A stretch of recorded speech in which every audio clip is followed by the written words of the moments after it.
maybe it's like painfully obvious, but I feel like bringing the episode in on track one feels great. Sure. And so imagining that at least a part of track one has been playing along, I still don't know yet. I'll have to see after it's done if I can fit how many full tracks I can fit in. But I sure don't mind having it be a taste, and then that hopefully only drives people even more to go get the album, you know? Yeah, no, that's fine. So if we did that Campbell's Farewell to Red Gap set that it opens with, I'd probably play it right up until stuff like starts taking off when it scoops into this is it the second tune, Carmichael Gal? That's it. Yeah, with the fiddle coming in. Yes. So as that kind of scoops in, then I'll start kind of fading it out, and we'll come into the conversation. And speaking of that tune,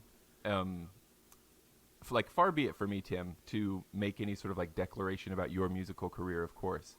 But for me, when the first time I listened to this album, this first track just felt like kind of like magic. It felt kind of like something was coming full circle. And I certainly don't mean that to say, oh, this is Tim's last album. Don't let it be, please. But something seemed like it was coming full circle. And I was thinking about why that is. And I think it's because the first I ever heard you play was a set you did at Squeeze the Bag in 2010 or 2011. There's a video of it on YouTube, and you're playing, one of the tunes is Campbell's Farewell to Red Gap. Mm-hmm. And so I think that's probably why in my brain it was like, we've like arrived somehow. Was that in mind at all? Like, how long have you been playing this tune? Is this just a favorite that you had to get on the album, or is that by chance? You know, that's a great question. This was one that I kind of think at one point I had intended to put it on the previous Appalachian-themed album, the Piper and the Holler. Yeah. And somehow it got lost or forgotten or something. And I was sort of kicking myself for years that I never thought to put that. It was such an obvious contender to put on that album because it is an existing tune in the Appalachian tradition, and the Scottish precedent, of course, is still very popular. Campbell's Farewell to Red Castle. Right, yeah. The two-parted tune. So I've known about this for a number of years, known the tune and learned the Southern version from Pete Sutherland probably around 2006 or 7, somewhere around there. It is, I had kind of forgotten that I had played that at Shepherdstown. That was probably a decade ago now. Yeah, it is. And it's funny that, like, I know that, like, of course, once an artist puts something out there, they don't really have a lot of control about how it interacts with the people who interact with it, right? Right. Well, for me, though, that performance, like, that was my introduction to, like, up until that performance, me watching that, all my bagpiping had been very, uh, in a way, disconnected. Like, I mean, I don't mean to say that like you can't enjoy the tradition of any other geographical region. And of course, I'm not in the eastern United States either, if we're going to talk about geographical regions, right? But it was Hmm. always music of another land that I'd never visited. Hmm. And that performance was when I went, hey, this is my music, you know? Hmm. So it was a big deal for me, and I listened to it a lot. And honestly, that set kind of lives in my head now. And so it was an immediate connection for me when I listened to track one on this album. Huh. Oh, that's really cool. Yeah, it is. It is quite something. Those of us here in the U.S. and I suppose Canada too, and other far-flung nations that are not the British Isles, to be, holding on so tightly to these Scottish tunes and these traditions, some of which are contrived or distorted or amplified in Mythologized or some way. something. Exactly, and then kind of realizing that our own our own nation has its own tradition, or often a plural of them, Yeah. Mm-hmm. multiple traditions. And do we have to only play what what has come through the Scottish side, those of us playing Scottish pipes, or for Irish pipers, just the Irish tunes and Irish way of playing? Or is there another option, uh, a way for us to be more ourselves in a Yeah. way? And there is something, I mean, like, I'm all for appreciating other cultures, of course, but there is something special about being. It's the word isn't ownership quite, I don't think, but there's something about it feels. It's almost like speaking your native language. Like if you've been learning a second language, and sometimes that makes your brain tired, and it just feels really good to settle back into your native tongue. You know? Yes. Yeah, that's a really interesting comparison. I like that a lot.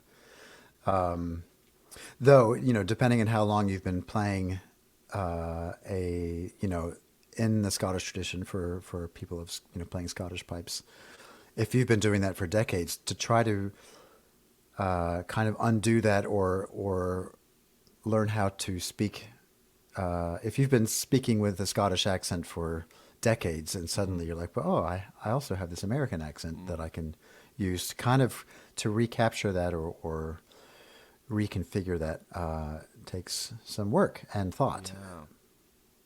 Yeah, actually, so speaking, so this sort of weird little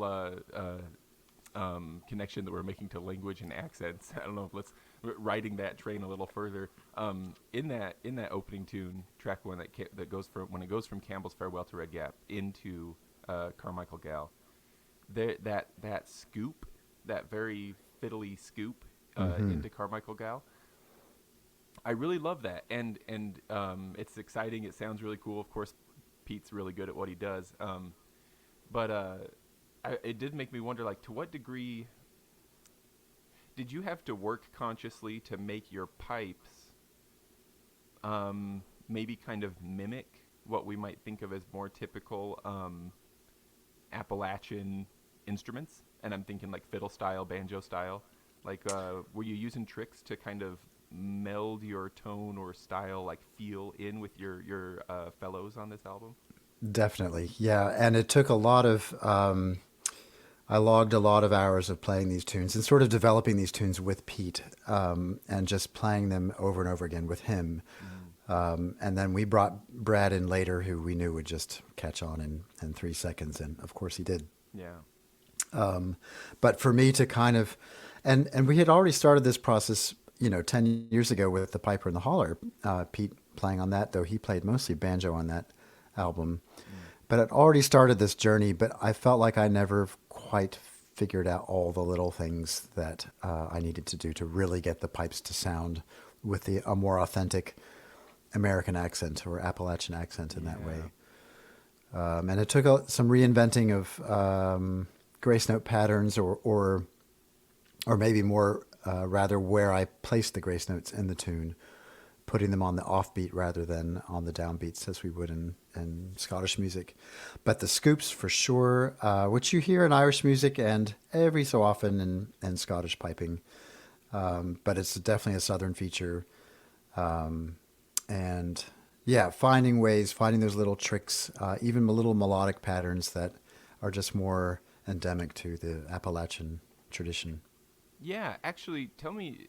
I wonder if this is one of them because I noticed that in Donnie's in the Slop, as well as Money Musk, there's this sort of like seesaw pattern that happens. In one of them, it's like EADA, and the other one's like EACA. Um, that sounds really fun, and when I try mimicking it on my chanter, it feels really fun. It feels like really physical. And Yeah. I thought, man, it feels almost like a bow going back and forth, when a fiddler like lifts their hand and drops it, back and forth, back and forth, back and forth.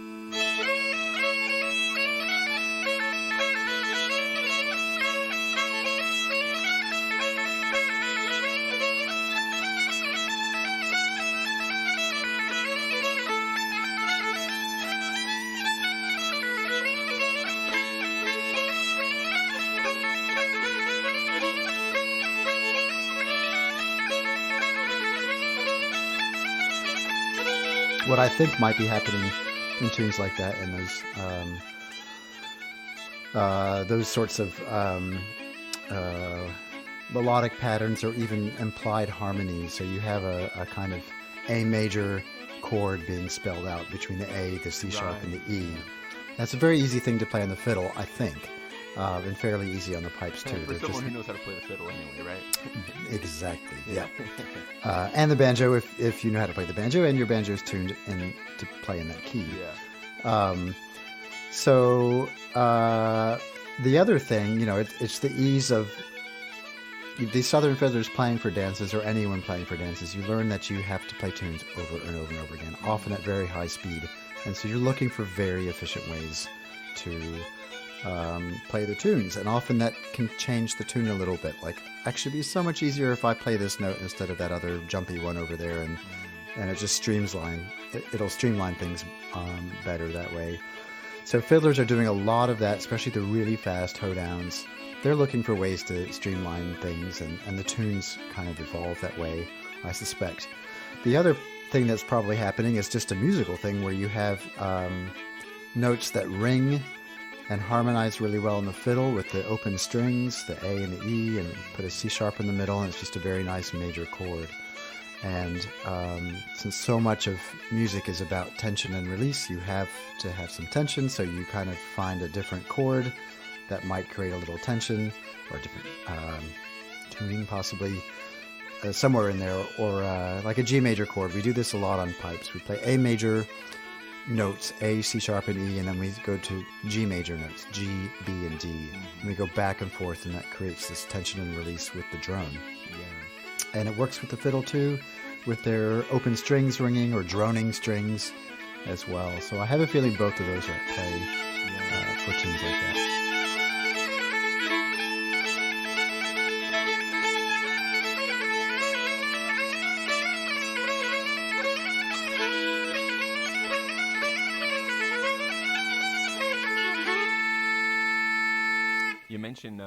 You mentioned Donnie's in the Slop being possibly Cape Breton-y.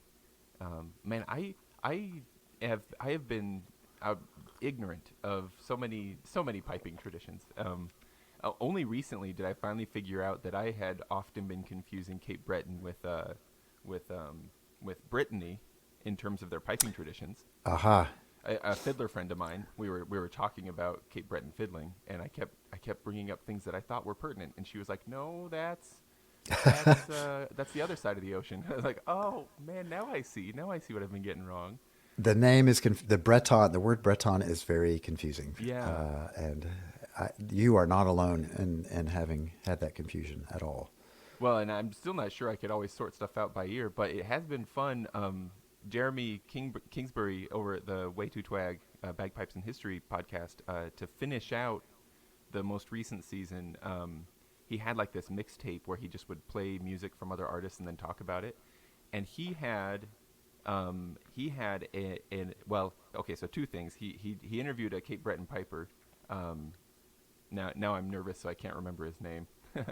But it was really interesting, really fun to listen to. Barry Shears, was it? Barry Shears, it was. Yep. That was him.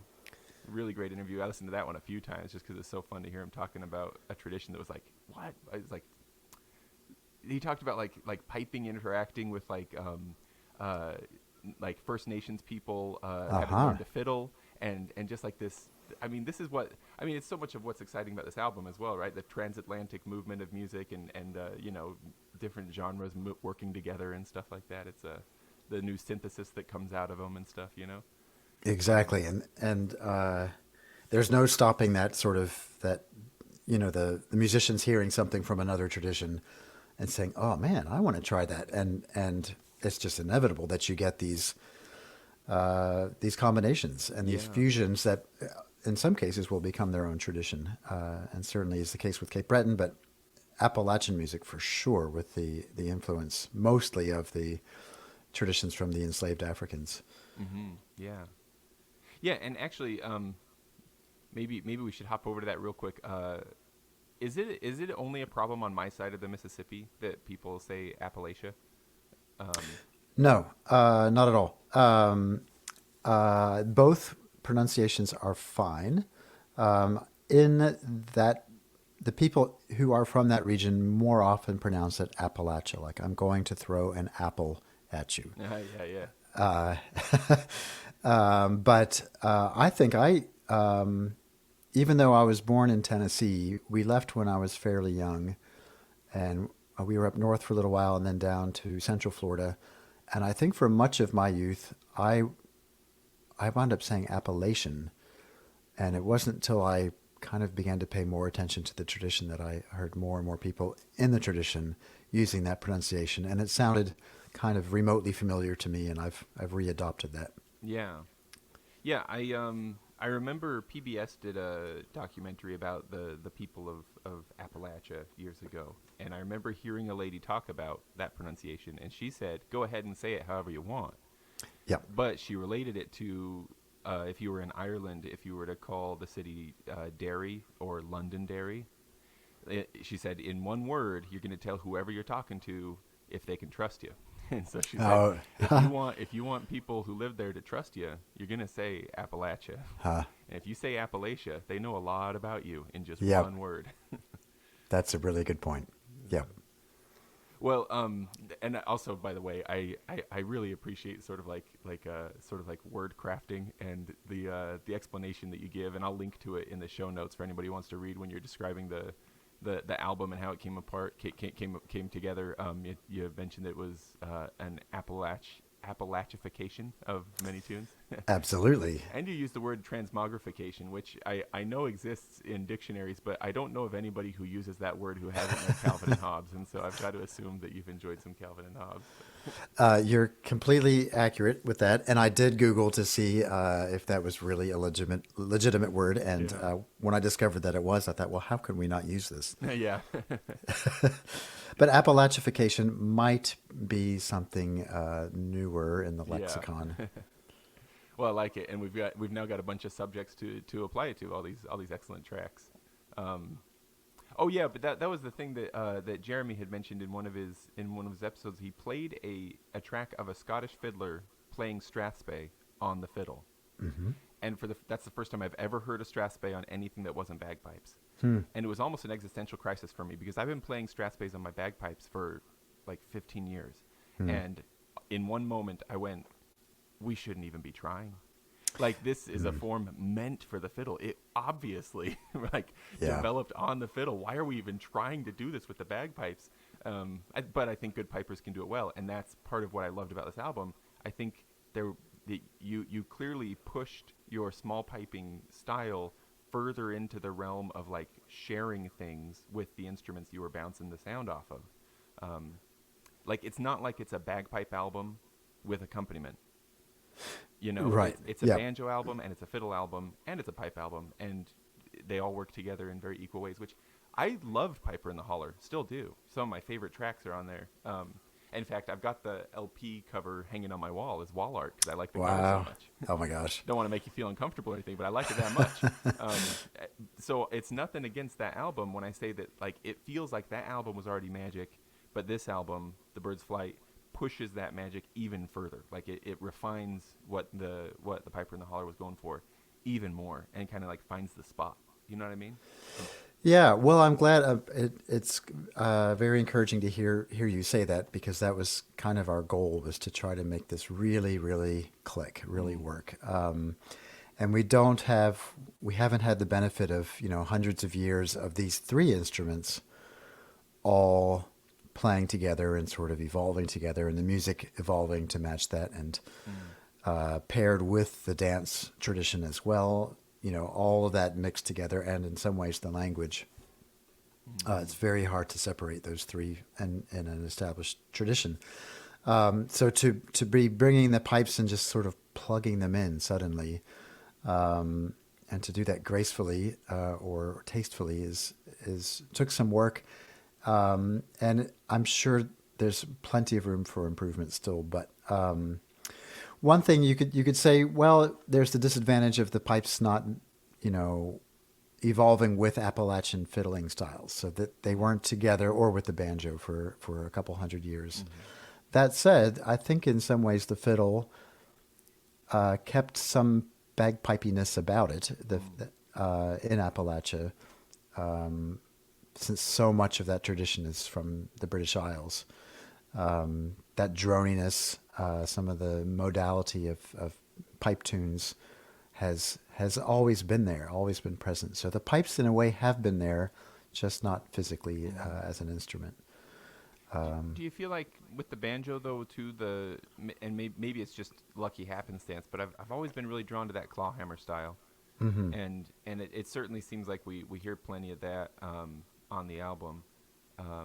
Brad seems to be real good at whatever he's doing. It sure sounds nice. If I knew more banjo, I might be able to say what it is. I don't know what it is, but it sounds real nice.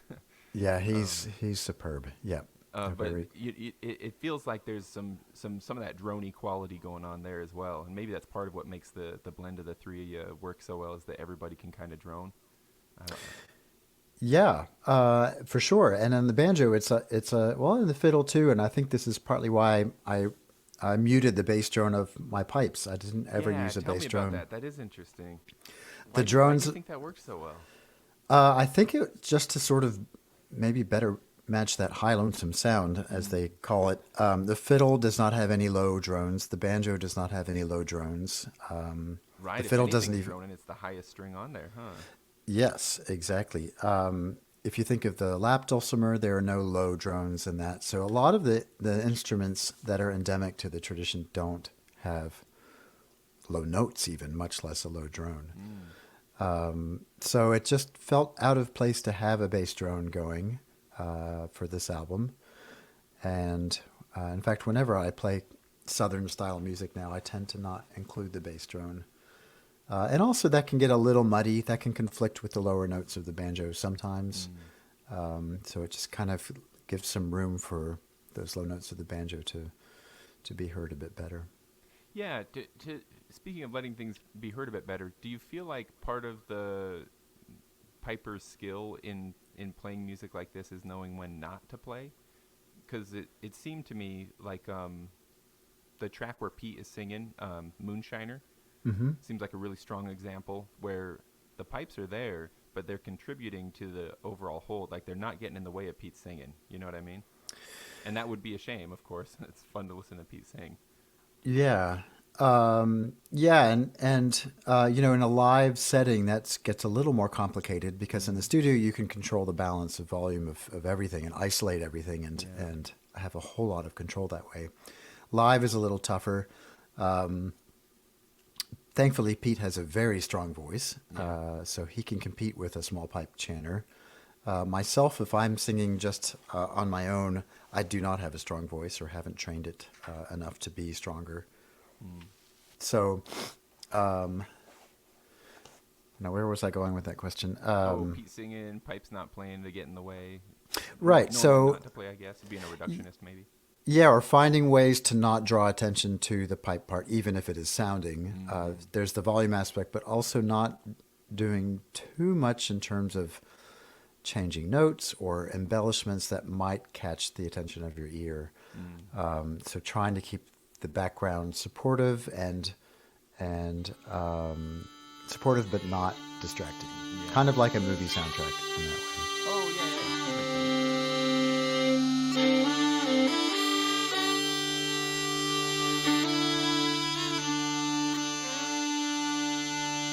I've been a moonshiner many long years I've spent all my money on whiskey and beer. I'll go to some holler, I'll set up a stew, and I'll sell you a gallon for $2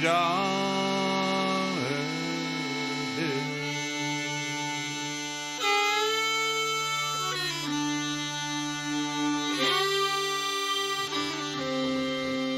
Enhancing the emotion of the song, but not actually being heard necessarily, Right. consciously. Gotcha. Well, so we've talked a bit about how things come together. Maybe chronologically when they came together. You mentioned that track 3 on the album is maybe the catalyst tune that brought stuff together. That's Hell of a Fish. That's it. Yeah. Tell me about that. Well, at the risk of giving away I love kind of trying to keep some level of mystery for the origin tunes for these tracks. The tune from which this one was sourced is a jig and 4-parted jig that rhymes fairly closely with Hell of a Fish. Most people will probably have figured this out already, but the fourth part in the original jig, the Scottish jig, has a pretty cool syncopated part that's unusual in Scottish music, but it's a trad tune. It's very popular in sessions. And I think as I was playing it one day, years ago, I just thought, golly, that has that offbeat kick that's so prominent in old-time music, even though it's a jig and you don't have many jigs in old-time music. So what if I turn this into a 2/2, into a hoedown rhythm and retain that offbeat kick and that part and really kind of tried to feature that.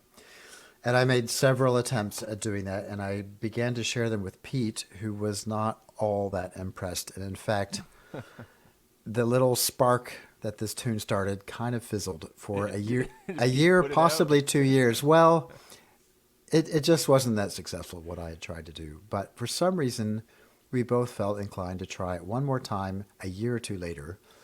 And this time it caught fire. And oddly enough, we didn't really make heavy use of that offbeat feature that's in the jig.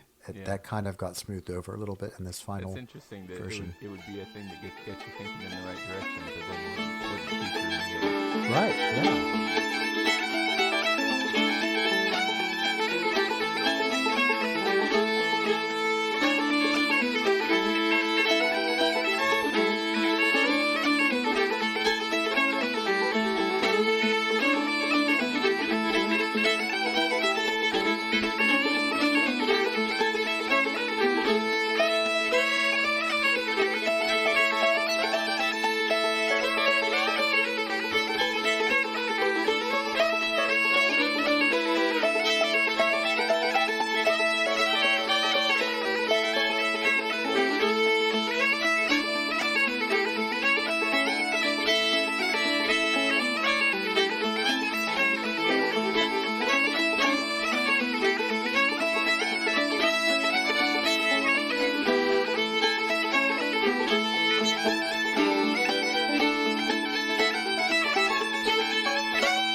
Of course, I've never talked to Pete myself. I've only ever listened to his music, but I enjoyed reading his rebuttal to your story of the origin of the album, and it made me think, like, this must be one of those guys who he's a lovely person, of course, but just doesn't have any reason to sugarcoat anything. If he doesn't like it, I'd imagine he'd just say, that's not good.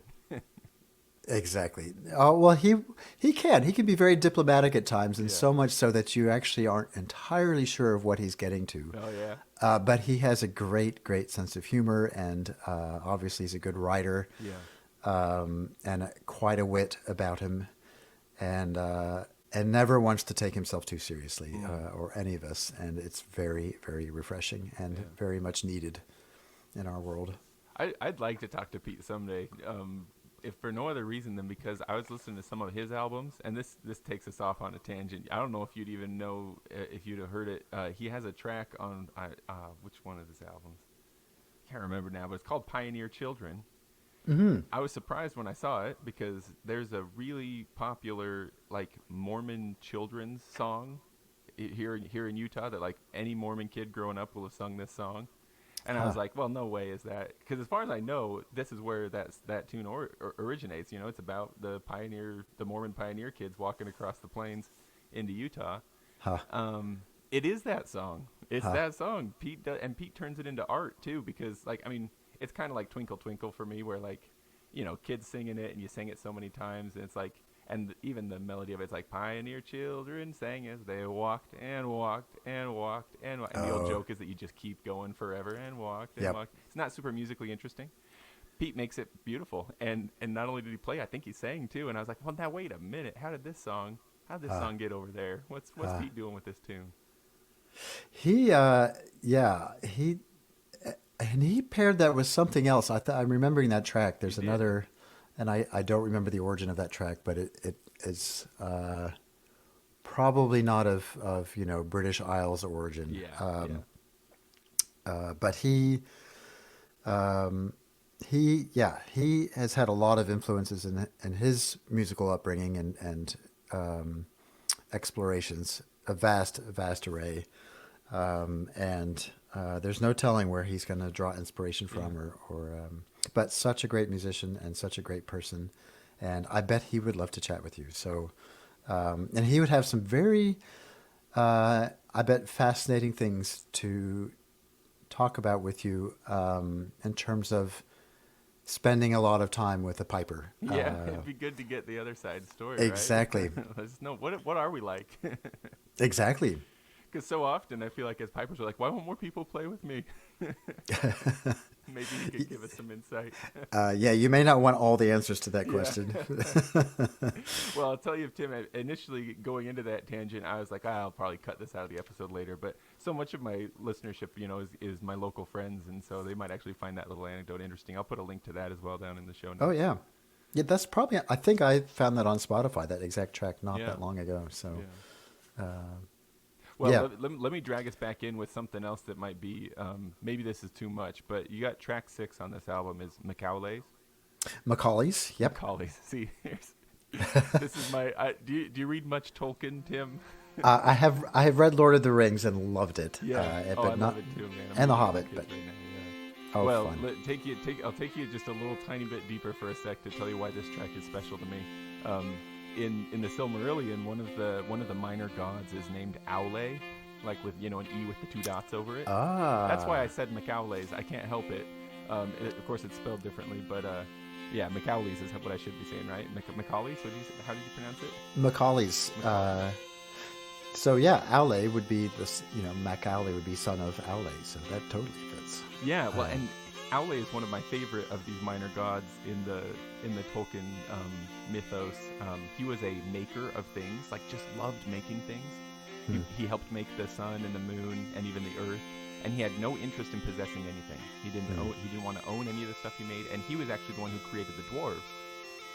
And he made them just because he wanted to have pupils with whom he could share his creations and his crafting knowledge.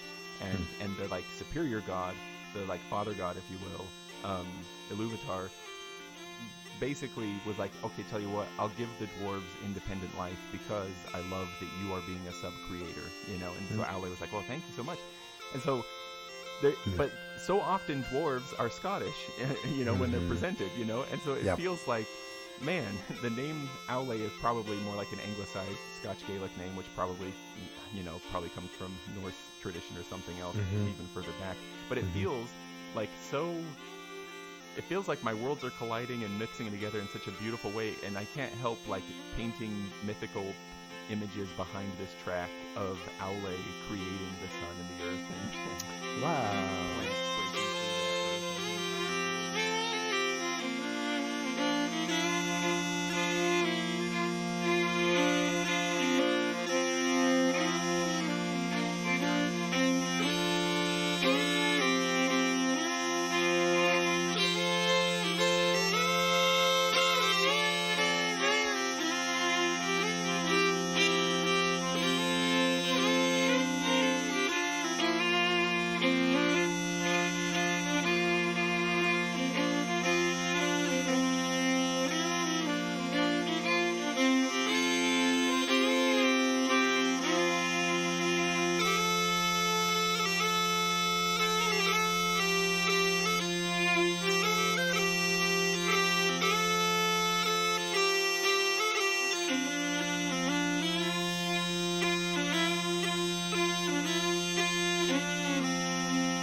it's a bit silly and a bit like kind of No. reaching out farther. But that, that's there you go. That's again the artist putting something out, right, and just Right. seeing how it interacts with the listenership. That's the whole point of art. I should not tell you what this track should mean to you at all. You have to. That's your. Well, I took over and told you what it meant to me. So I think it's now, great. Now you tell me what's the real story here. I actually don't want to at this point. Almost that's such a beautiful description, a beautiful scene picture that you painted.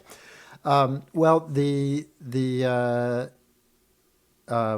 took a few different approaches to naming our tunes on this album. In some cases, we did not change the title of the source tunes. In other cases, we did a little tweak to the title, or we did a rhyming thing, or changed one name or one word or something like that. All of this is something that happened naturally in the Appalachian tradition in the past 200 or 300 years. That's all something that's been documented, so it's not out of step. Nor is what we did for this track naming it after the person from whom I learned the melody from originally, the source melody. And that was Scott Macaulay, who was the director of the College of Piping and Celtic Performing Arts in PEI, Canada, where I spent a year, almost 20 years ago now, as an artist in residence. So I was both collaborating and doing some teaching there, but also studying with Scott. And the melody that we crafted this waltz from, originally I learned from him, though he did not compose it. Gotcha. I want to ask you more about that Cape Breton tradition and how much it might does it have a big fingerprint on this album? Because I'm thinking of track 9 on there. That's Mackenzie Creek. Mm-hmm. I think you mentioned that one probably started life as a fiddle tune, and then moved into Cape Breton, and then moved out of Cape Breton, and got changed around. Tell me a little bit about that one. Sure. Mackenzie Creek, I learned that, again, I'm withholding giving you the tune titles of the origin tune, but this was originally a Strathspey. So funny that you mentioned Strathspeys on the fiddle. I do believe this tune was originally a fiddle tune because its original melodic span was far greater than what the Scottish bagpipe chanter can achieve. And I learned this from a friend in Cape Breton who plays both fiddle and pipes.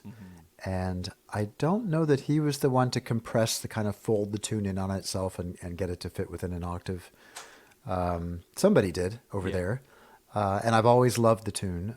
Still a Strathspey in that form, and very pipeable. Though if you were to hear the fiddle version, you might go, "Oh, what a cool note! I wish I could play that." And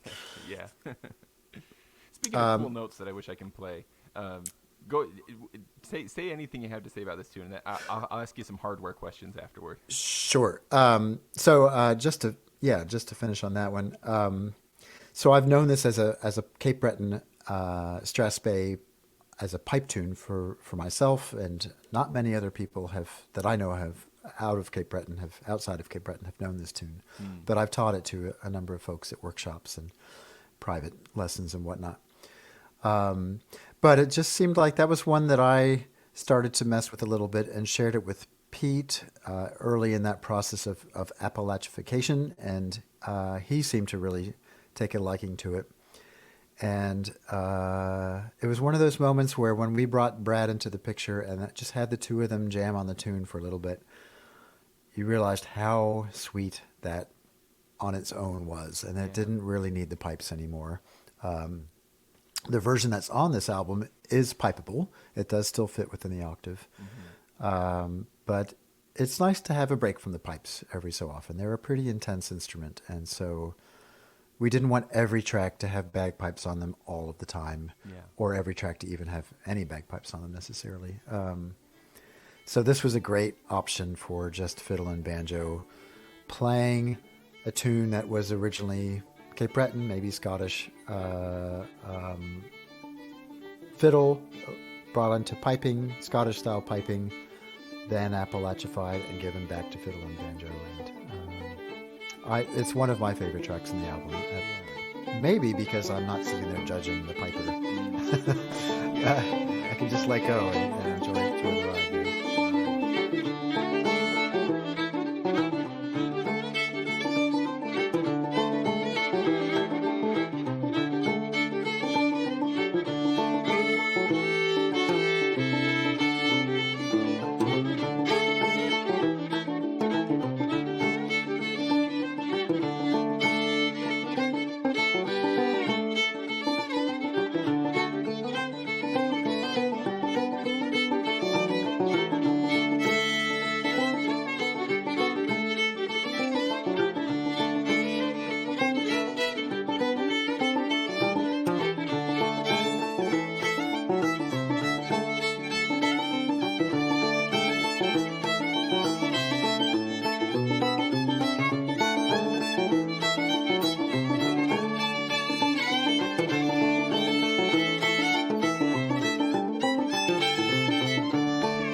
Now I'm gonna just yank us right back and ask you about hardware. I'm pretty sure I'm hearing small pipes and border pipes. What all am I hearing you play on these tracks in this album? Yep, you are hearing small pipes and you are hearing border pipes, and the border pipes are fairly typical in terms of what key. They're a standard A chanter, and drones. I did mess with some. There are some less conventional drones, and of course I never used the bass drone for anything in this album on either bagpipe. The small pipes, I think I used 3 different small pipe chanters. The standard one in A, which was used for the Farewell Dundee and Babe of Bethlehem track, and then a C chanter, and then one even higher, the D chanter, just to kind of shake things up a little bit in terms of, so that every tune was not in A. Like a whole album in A would get pretty monotonous. Yeah. I'm perfectly ready for it to be the case that it's just my own ignorance that has led to me feeling this way, but it seems like the last few years there has been a surge in interest and availability of C tunes set in C and the chanter and drone set up to play in C on small pipes. I feel like until just a few years ago, A and D were the options, and all of a sudden C is like the hot new thing on the scene. Is that just my ignorance, or is that a real thing that's happening? C is the new A, is basically. Yeah. I think, and I'm not very plugged into the Scottish scene right now, but I have been hearing rumors that the C chanter is becoming more and more all the rage in Scottish small pipe playing. And it makes perfect sense to me in terms of how comfortable it is to hold a C chanter. The spacing of the finger holes is really, really, for my hands at least, and I think for a lot of people, I have pretty average-sized paws. It's A a is very spread out and D is so tight. I can imagine. and that would C is a really sweet spot there, and also for singing. For people who want to sing with pipes, whether it's the piper, him or herself, or someone else, it's a more typically accessible range for singing, and it's just a very sweet sound. And also, maybe since we've just been hearing pipes play in A small pipes play in A for so long, to hear this slightly higher pitch, like we might perceive it as being brighter somehow. It's refreshing. Could be the same kind of phenomena that keeps driving competitive pipe band tuning higher and higher and higher and higher. It could, yes, I bet it's linked to that too. The downside is that it's a little less fun for string players. Oh yeah.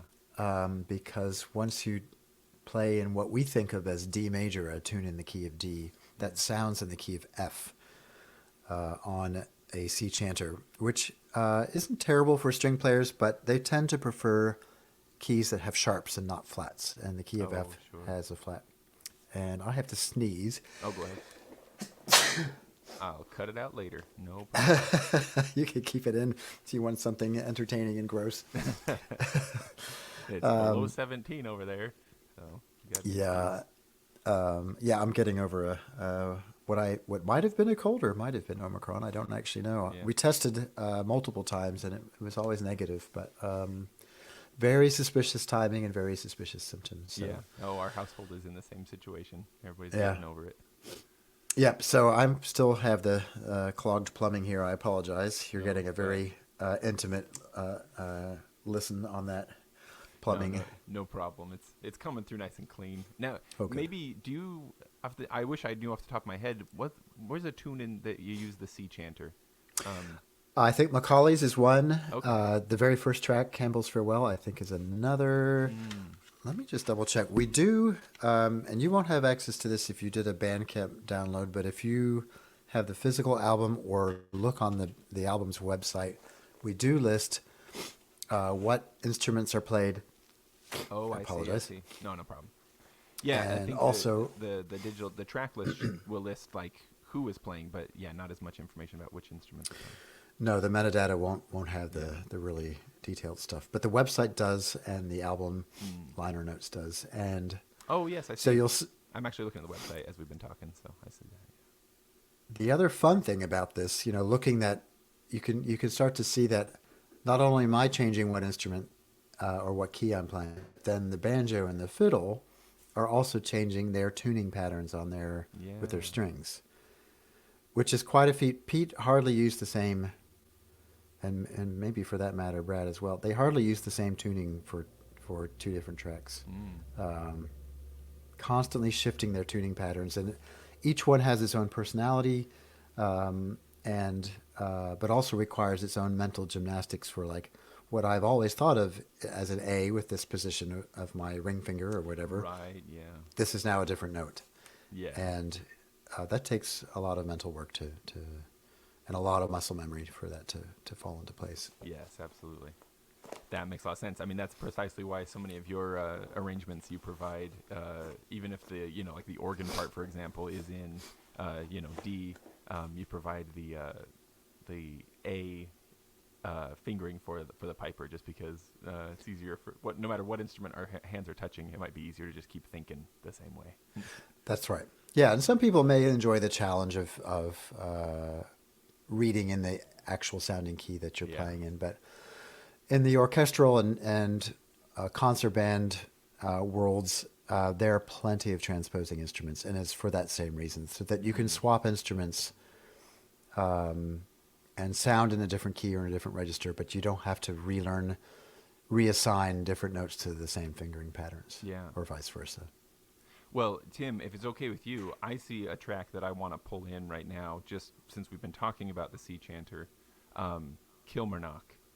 That's one of my favorite melodies that I've ever encountered anywhere.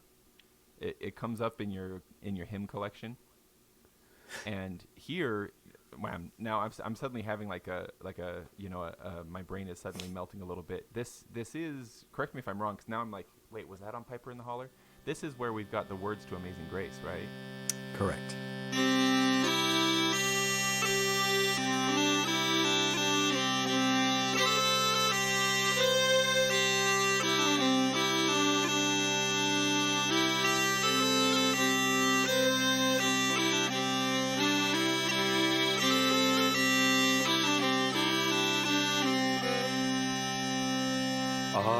Amazing grace, how sweet the sound that saved a wretch like me. I once was lost, but now I'm found, was blind, but now I see.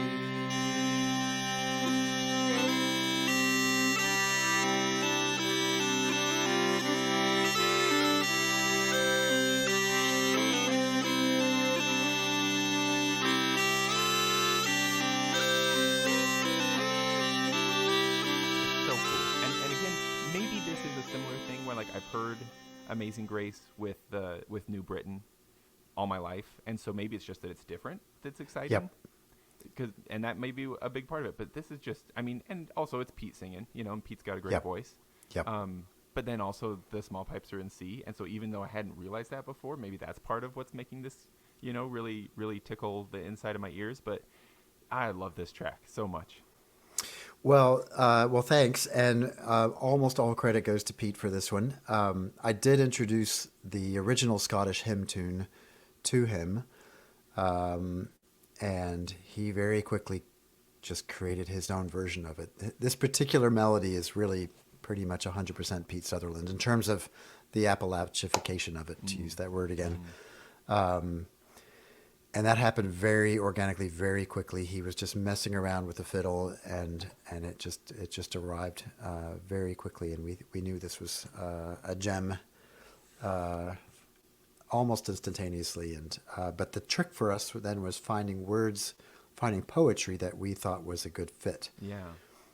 We didn't like the poetry that's often paired with the Kilmarnock hymn tune in the church, your standard church hymnal, as much.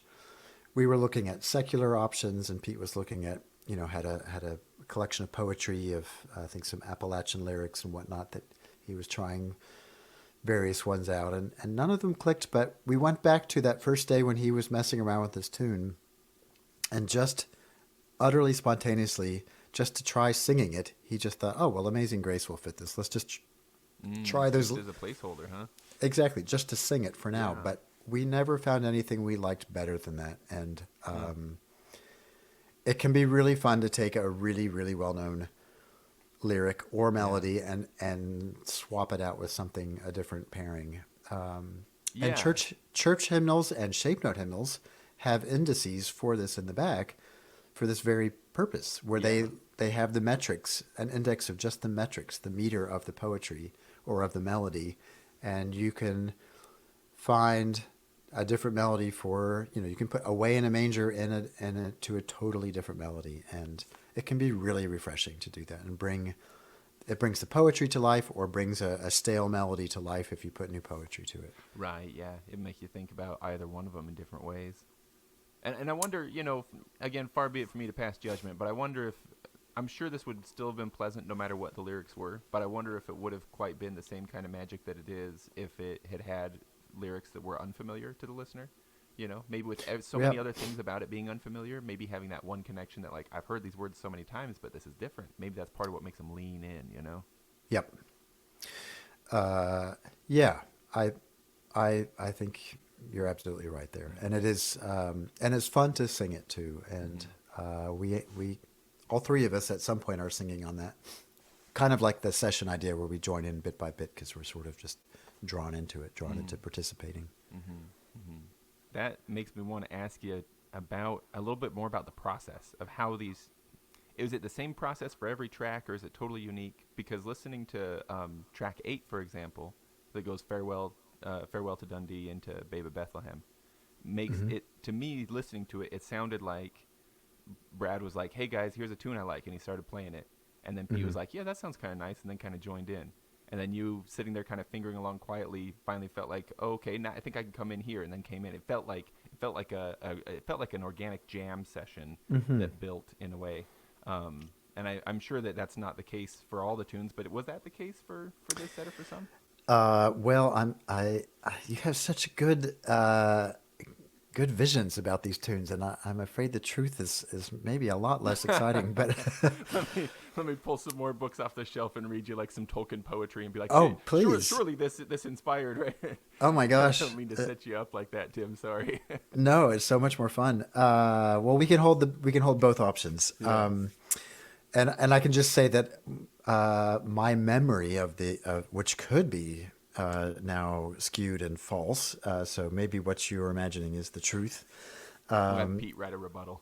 And Pete will write his rebuttal, and we'll never know what happened. When I was actually working on the collection of Christmas carols, the On This Day, Earth Shall Ring collection, let me just plug that real quick. It's great. I'll put a link to that in the description as well. Very, very excellent collection.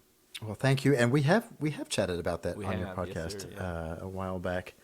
So one of the carols featured in there is this carol called "Babe of Bethlehem," and or it's a shape note hymn, but certainly works as a carol. And somehow in the years that I was very slowly piecing that collection together, I stumbled across a Scottish lute tune called "Adieu Dundee." Adieu spelled Adew, which is not the correct French spelling for adieu, but good enough. You get the idea. And that was published sometime in the early 1600s, either by or for Sir John Skene of Halyard's Castle. And that was later transcribed and anyway, it had been passed around. But that lute tune is, when I stumbled across that, I thought, oh my gosh, that is absolutely the predecessor to Babe of Bethlehem. Somehow that went from the 17th century Scottish lute tune over to this American shape note hymn. They're uncannily similar. Yeah. So much so that we had a lot of problems rehearsing and even recording these two back to back because they're so similar. We would get confused as to what tune we were actually playing. So this track is, to me, we didn't do much tweaking at all to either melody. We just took what already existed and just showed what kind of happened naturally already here in the U.S. between a Scottish tune yeah. coming over and becoming Appalachified in its own way, in its own timing, well before we were ever alive, any of us. See, I had assumed that it was two very distinct and yet similar enough tunes that were just flowing one into the other. But so it's almost like you took me on a chronological journey musically. Perhaps that's my theory. Yeah. We may never know. Yeah. It's conceivable that William Walker, in his Southern Harmony hymnal of shape note hymns, just invented a melody that happened to be really similar to this one. But they're pretty. It's a pretty unique melody, and I feel pretty convinced that one grew out of the other.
Now dragging you back over to your hardware, could you tell me a little bit about border pipes and why they're not small pipes? Sure. The biggest difference that you're experiencing as a listener and as a player too is that the bore, the internal bore of the chanter is conical. So it's cone shaped. It gets wider as the chanter goes down. It's the same with the Highland pipes. Also, the reed is a little smaller and thinner bladed. The blades are actually a little thinner. And that combination, and maybe I should add in slightly larger sound holes too. The finger holes are a little bit larger than for small pipes. That combination creates a chanter that sounds an octave higher than your standard small pipe chanter, and with a tone that's a little bit more. I describe it as it having an impish sneer An of impish sorts. sneer, I like that. Yeah, I can hear that. It's also sweeter in a way, sweeter than the Highland pipes, Yeah. maybe just because it's a little quieter. The other really interesting thing about conical chanters, including the Highland pipes, is that you can do cross fingerings on them and get more notes than you can normally get on a small pipe. Yeah, that's So- Jeremy again over at Wetootwaag's Bagpipe and History podcast. He's been experimenting with his Highland pipes as well as some border pipes to not only do cross fingering for accidentals, but to push the range up. Which Yes. I didn't even know was all.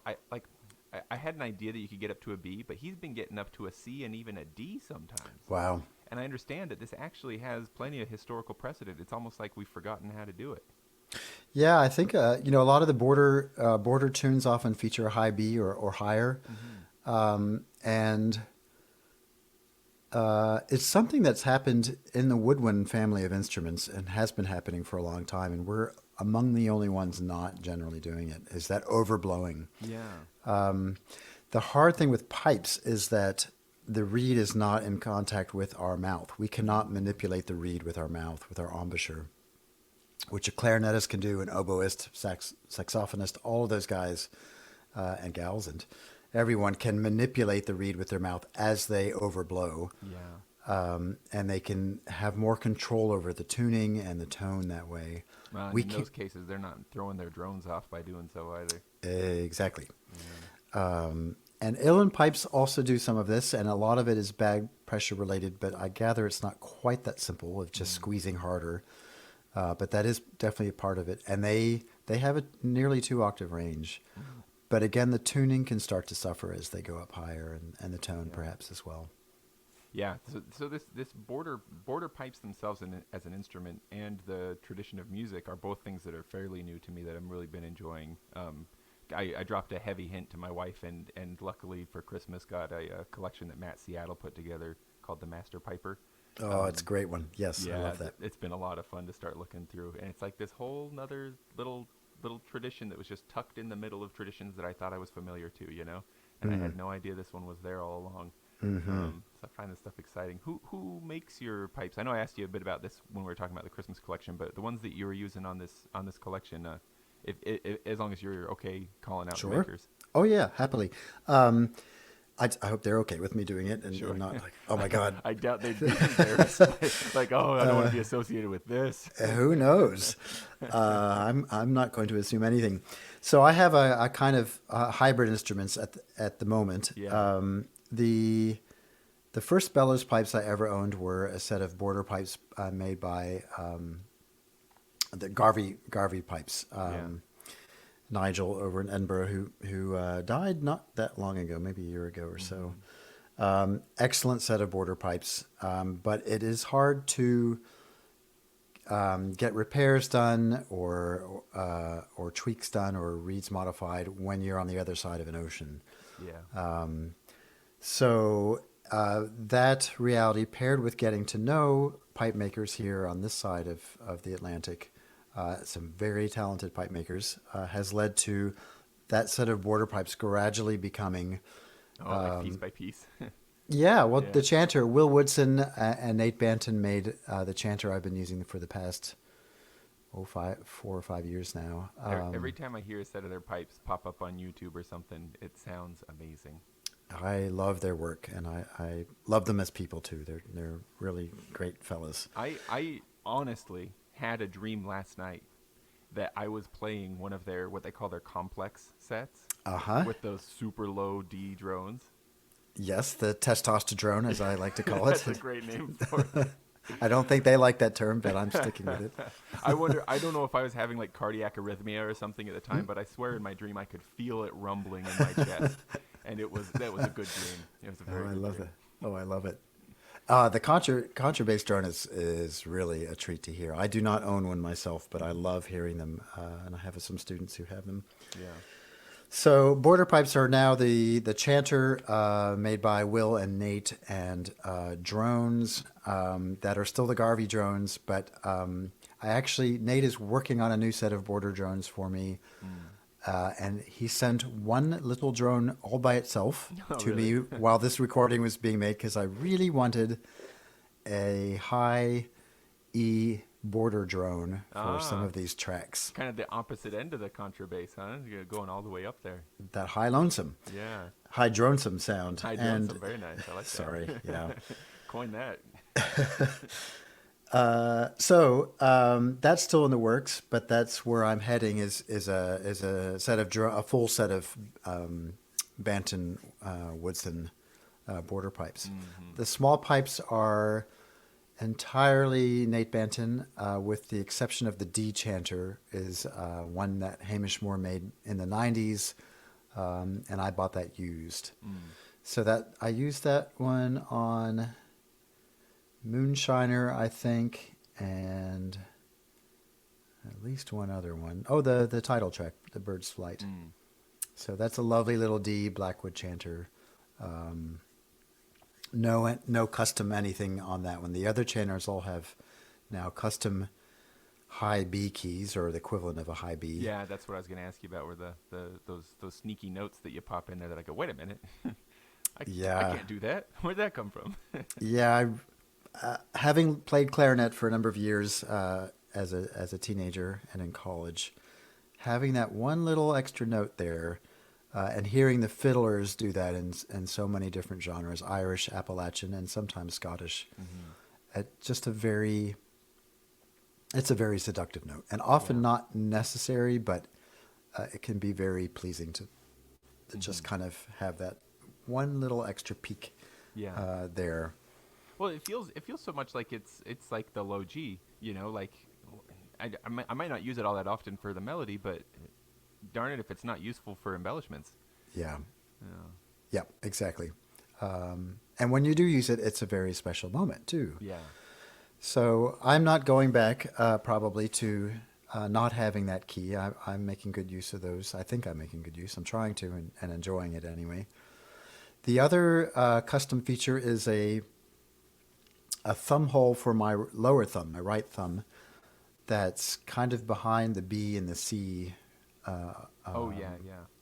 So with that, if you finger a standard B but lift your lower thumb off at the same time, you get a C natural, or the equivalent depending on what key you're in. So the A small pipe chanter, and the C small pipe chanter, both made by Nate, have that high key, the high B key, and the low C natural thumb hole. Yeah. Which I enjoy, all of having that extra freedom or to explore other modalities or wider melodies. That I don't think I'm going back. Yeah, I haven't been headstrong or reckless enough to do it myself yet, but I have asked a couple of nearby one pipe maker and also just people who I know who own drill presses about just drilling me a hole. Like if I can just find about where that C natural should be, just drill me a nice big one and I'll tape it till it fits. Yeah. I wonder if Nate has already posted somewhere on Instagram or Facebook, maybe just his, the dimensions or the measurements for where he puts that. And I don't think he's the only one. I think Rob Felsberg in Pittsburgh is also adding that to some of his chanters, possibly by request or maybe not. The nice thing is if you don't like it, and if you're not using it, you can just put a piece of tape over the entire hole and not ever have to think about it. Yeah, just tape right over it. And it doesn't affect the tuning or tone of other notes having that hole there. So Hello, friends. I'll be quick so you can get back to this awesome episode. I hope that you're enjoying listening to it half as much as I enjoyed doing the interview. Tim's an awesome guy, and he's made some awesome music. If you haven't already hopped over to his website or Bandcamp or somewhere where you can buy a copy of this album, I'm sure you're going to need to do that by the end of the interview because it is such an excellent collection of music, and we don't get through all the tracks here. And so I couldn't recommend it enough. There will be links in the show notes below if you want, but Googling around, you'll probably find it. And if you want to support the show, of course, we've got a Patreon account, so you can go to patreon.com/droningonpodcast, and we do regular drawings for patrons. This month, the drawing is going to be the prize for the winner that comes out of that metaphorical hat. Will get a copy of this album, The Bird's Flight. So physical copy of the album, I'll send it to you. I'll probably tuck some cool stickers or something into it as well for you. So if you want a chance at winning that, just hop over to Patreon if you're not already there and pledge some money. It doesn't have to be a lot. It can be a little. Oh, I mean, it can be a lot if you want it to be a lot. I won't say that that's a bad thing. But even if you only subscribe for 1 month and then cancel it just to see if you don't find yourself the lucky winner of the album, I would not be offended. It's a great collection of tracks. And if you feel so inclined, I do invite you to follow the show on Facebook. It's a fun way to interact with each other, talk about past episodes. I like to get on there and ask for advice for upcoming episodes, questions you might like to ask interviewees, that kind of stuff. So that's just on Facebook. You can just search for Droning On Podcast. It's also on Instagram, the show is. If that's more your thing, that's just droning.on.podcast. And you can always email the show at thedroningonpodcast@gmail.com. Links to all this stuff are in the show notes. So that's it. Get on back to this interview. And thanks again for listening. Bye-bye. So speaking of tuning and tone, what was it that you did to which set of pipes for Briar Rock and Geese in the Clover and Come Along Billy? Aha. Yeah, so those that track is in the key of G, which is not a particularly native key for us when we're playing on an A chanter. Yeah. Which I was doing. Speaking of not using the low G in the melody, right? Like, well, go ahead and prove me wrong, Tim. Well, this is right, and this is a very it's still kind of a foreign experience to me to play in that key. Yeah. Because for decades I've never played in the key of G on a bagpipe. Yeah. So suddenly, where you're used to the low A fingering pattern or maybe the D fingering pattern being your home base note. Right. That's where you land on. That's where you're centered on. That's your anchor. Suddenly it's your pinky. And everything is shifted. All those melodic patterns, you're so used to certain melodic patterns. All of those are now shifted a note down. Yeah. And it takes a little getting used to. The other problem comes down to a pretty heady topic, far more involved than you'll want to get into this discussion, but it gets into the realm of temperament, where we're talking about very fine tuning, but it really can make quite a difference in what you're experiencing musically. On most Scottish pipe chanters, the low G is actually very flat compared to what you would find on a typical Western instrument, like an equal tempered piano or organ. RGs are, even if you tune your A perfectly to that organ, RGs are generally going to be very flat comparatively. Yeah. And there's a whole reason for that. It involves how we tune each individual note of our chanter to the harmonics in our drones. And those harmonics are naturally not equal tempered, just the way the physics of sound works. So when you now base yourself in that key of G, you have an issue that you're now basing your a whole tune on a note that's flat. Yeah. Compared to Everything other else instruments. will sound off, right? So that either means that you have to make your whole chanter much sharper to get that G in tune, and then you flatten all the other notes with tape considerably. Yeah. Or you have a chanter specially made so that the G is a more standard tuning to Western instruments. Basically or you just actually scoot that hole up higher, right? Exactly. Or in my case, Nate will not be too happy about this, but he knows Did you carve it out? I have carved it. I have done some carving a little bit, but I also asked him to kind of compromise a little bit in advance. You took a Dremel to the holy relic, Tim. You know, it's scary, Yeah, but if you're I'm careful, sure that made you nervous. Yeah. for me, it made me much more comfortable playing in that key. Or, in my other trio playing with Jeremiah and Alex, Jeremiah has an accordion that has 300 reeds, and he's not going to retune those No, for me. I can't imagine he would. No. And they're equal tempered. So if I want to be fairly in tune with him on certain notes and in certain keys, I have to be closer to equal tempered. And Yeah. I may not get all the way there, but I like to get at least part way there, and it's a more comfortable listening experience than playing too. Well, it certainly serves the purpose. I mean, the track is lovely. But what about drones? What do you do with drones for that track? Aha, also good question. I have drones for, I think most pipes are capable of this, most instruments. Bellows versions, small pipes and border pipes. Most drones, you can usually get 2 different notes out of them. You get the standard A or E as the baritone drone, and then you can either go, depending on how it's configured, you can either go up, the A's can go up to B, or they can go down to G. There's usually enough room to play there, or you may have to manipulate the reed a little bit. Likewise, Tops around, right? yes, genetic modification that way for sure, which I've also done and had to do for this album too. So I moved, I think the way my small pipes are configured, the tenor drone can do both an A and a G. So I just moved that A drone down to a G. And the alto drone can do both a D and an E, and I left it at D there. So I had an open fifth, the G-D combination to really lock that tonality in. Gotcha. Well, I mean, I flatter myself by thinking that I'm not the only one who wants to know those kinds of details. So I'd imagine that the last few minutes have been as interesting to listeners as to me. Perhaps I'm mistaken, but I think that that's exactly like, as pipers, we listen, we go, now what's he playing? What's his setup? What's going on there? So. Yeah. Oh, we have to geek out on gear talk for sure. Right. Yeah.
So I don't mean to take you back into it if there's not more there, but we kind of touched on embellishments, and how these aren't, you're not playing your standard like competition circle embellishments on this album.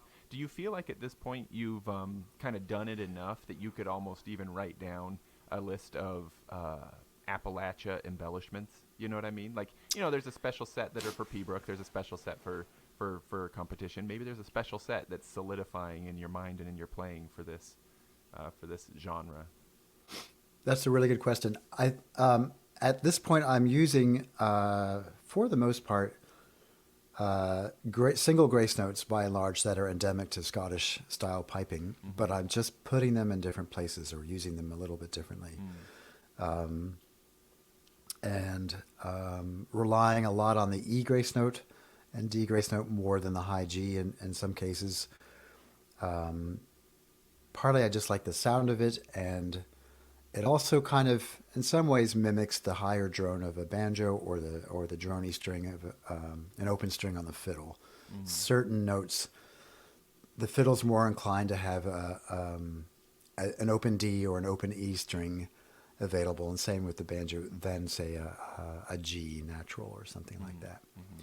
Although no, they have those too, but they tend not to drone them as much. Certainly Sure. not on and not in these keys. So it just felt more harmonic to me, or sounded more southern when I played more E grace notes and more D grace notes, Yeah. and using them as a kind of a rhythm section effect Right. at times. That offbeat thing you were mentioning, right? The chuck, the boom Yeah. chuck, the chuck of the boom chuck. So if you listen to people playing the banjo in the clawhammer style, or people playing the fiddle in the old time Appalachian style, there's a huge emphasis on the offbeat. Mm-hmm. Not for every single measure, but a lot. Mm-hmm. It's very prominent and it's very pronounced, and I think that probably comes from the influence of the enslaved Africans, their traditions that they brought over, those kind of offbeat rhythms, adopted by musicians. The white settlers that had come, and that influence had a huge influence on the music in Appalachia and in the U.S. generally. Yeah. So- I mean, speaking of that not just the musical form, but on banjos specifically, right? Yeah, I happen to have a banjo here. I don't know how well that will come through on the mic. Yeah, but, bring it through. Not in great tune. There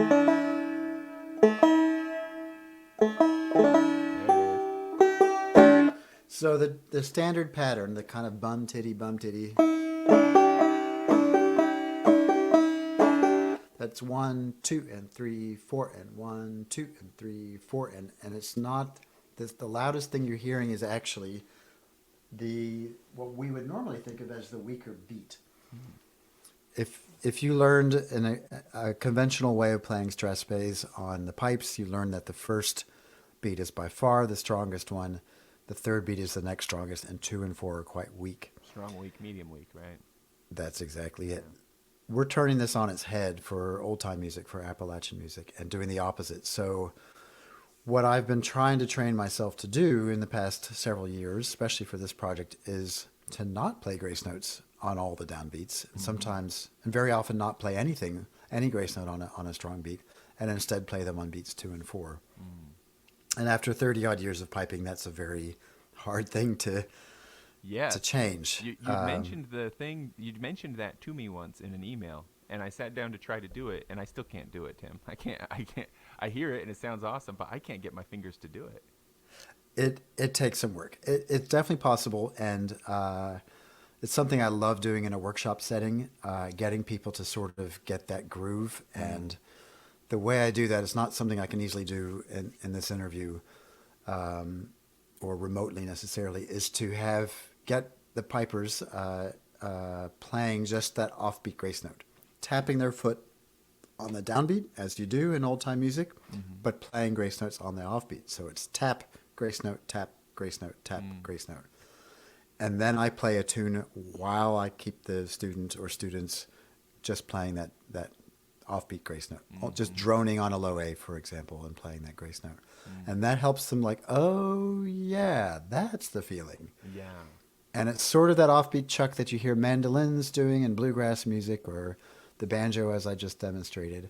It's so prominent in American music and Appalachian music. So just isolating the grace note all by itself, and something you could do if you're really that bored or really that keen, is put one of these tracks on this album, or really any Scottish reel you could do, and just force yourself to play drone on a low A, if the tune is in A, for example, and play a grace note on the offbeats while you're tapping your foot on the strong beats. Just like a simple high G grace note, just tap, tap. Yeah. Okay, yeah. And this is where I found the E and the D to be a little more harmonizing with the tune, and so I tend to do a higher percentage of those than I normally would in Scottish music. They're a little less piercing too, aren't they? It depends on which bagpipe you're playing. On the border pipe, they're really? very quiet. It's a quiet note on the border pipe, but much louder on small pipes. Now, speaking of the banjo and its history and coming over with enslaved Africans, you've got you've got Brad playing a gourd banjo, which feels like really calling back to the banjo's origins. On the Yeah. McGregor of Roaring Fork, and you mentioned that you were going to play it until you heard him play it. And so tell me about that, but also Tim, tell me why it is that so many bagpipers, their secondary instrument is either the accordion or the banjo. Like these three seem to go together in such a funny but also really cool way. It is pretty remarkable and troubling, and it is amazing. But the accordion obviously has the reedy. They're all related in their own way. The accordion has bellows and it has reeds. Yep. The banjo has a drone, although not much else in common with the pipes that way. But what I love about the banjo personally is that I can play at different volumes. I can play them very quietly if I choose to. And it's just a very meditative, especially the clawhammer style is a very meditative pattern. And you can just kind of get lost in a drony, rhythmic droniness of sorts. Yeah. And of course it makes sense. Of course, if you're a piper playing the banjo, you're eventually going to say, oh, well, can you play a bagpipe tune on a banjo? Yeah, and you just start exploring. And of course, it changes the nature of the tune when you put it on a different instrument, especially one that is really quite different than the pipes. Yeah. So that's what I had done with the original tune that became McGregor of Roaring Fork. And really, they're hardly different at all, the original and the current version. And this, I thought, oh, well, this, I can play this pretty well on the banjo. I've actually played this publicly before. And yeah, why don't I I'll record this. I'll do this and just have my own little banjo feature. I was kind of hoarding this tune. I found a really cool tuning. I didn't invent it. It obviously exists, but I found that this particular tuning really suited this tune really well. And I thought, oh, yeah, this is my discovery or something. I've just felt very proud of it and I was very much hoarding the tune and not wanting anyone else to have it. And then I heard Brad play in person once, and I'm like, well, who am I kidding? This is The balloon popped, huh? it was a violent burst of reality, and Brad is so terrific. And then he has the gourd banjo option that's fretless. That's impressive. I hadn't realized that the neck was fretless. Wow. It's fretless. He's a really gifted musician, and it was a kind of a strange tune for him, I think. It's so angular. A lot of Scottish tunes are, and it wasn't immediately an obvious. The melodic pattern wasn't really that typically Southern, but he, of course, picked it up very quickly nonetheless, and put his own fingerprints on it that are way better than anything I would have done. But he retained the tuning pattern that I really wanted, and I'm so glad he agreed to play it and record it. Which is a funky tuning pattern. For anybody who plays guitar, they're probably going to be familiar with drop D tuning. This is like drop everything tuning. Like you move everything around. Well, and what I so love about it is often there's a very common tuning on the banjo called mountain minor.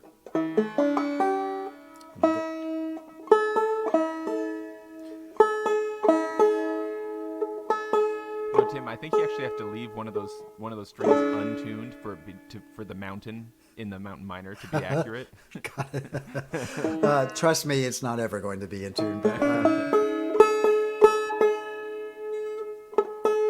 you can edit this part out. No so problem. Usually in the mountain minor tuning, you have A, D, G, and back to A. A, D, G. Yeah, A, D, G, A. I think that's it. And the drone would be another A. Yeah. Oh, sorry, no, an E. Oh, okay. So, I think when I originally tried this tune,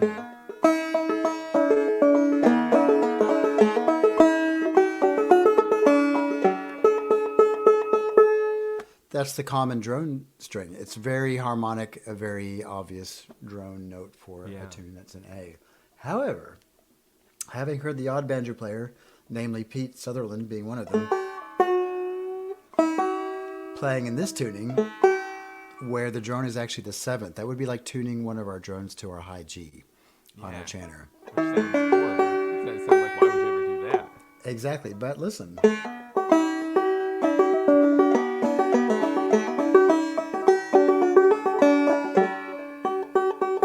There's this unsettledness to it, but it's really quite a beautiful, Right. That sounds so nice.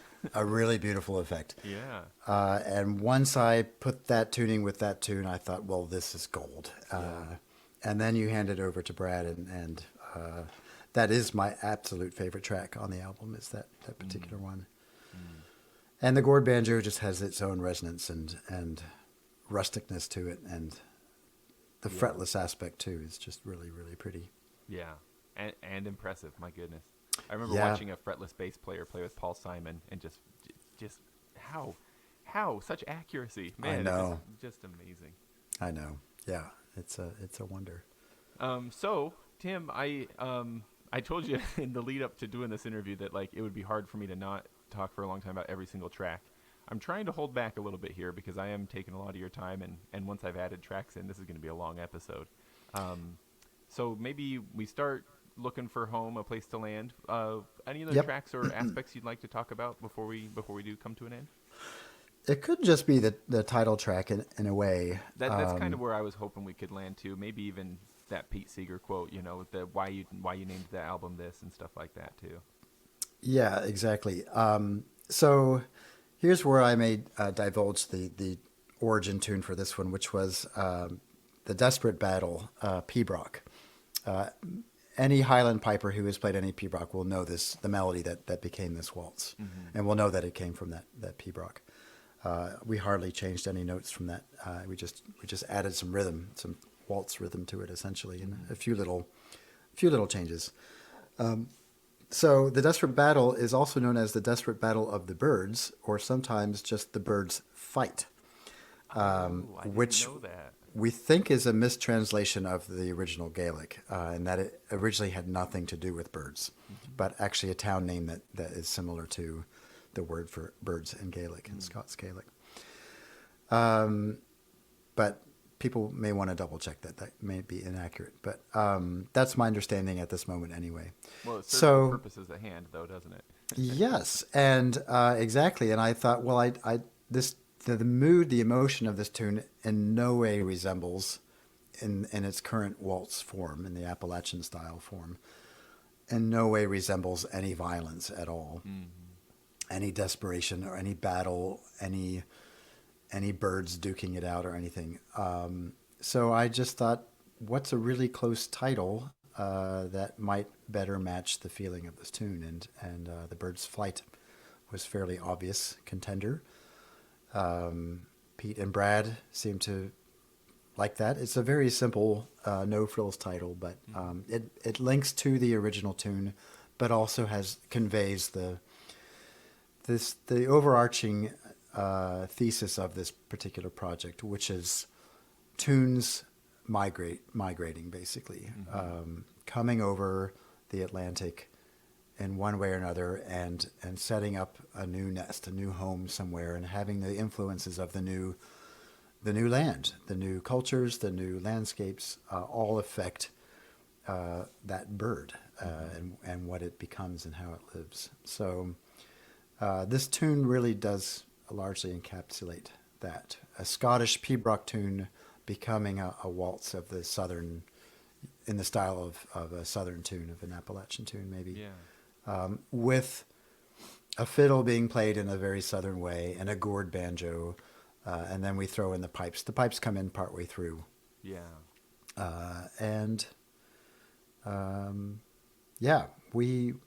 We enjoyed putting this track together, and it seemed like a fitting contender to be the title track as well. Yeah. Oh, lovely. And that's probably the perfect spot to fade into that too.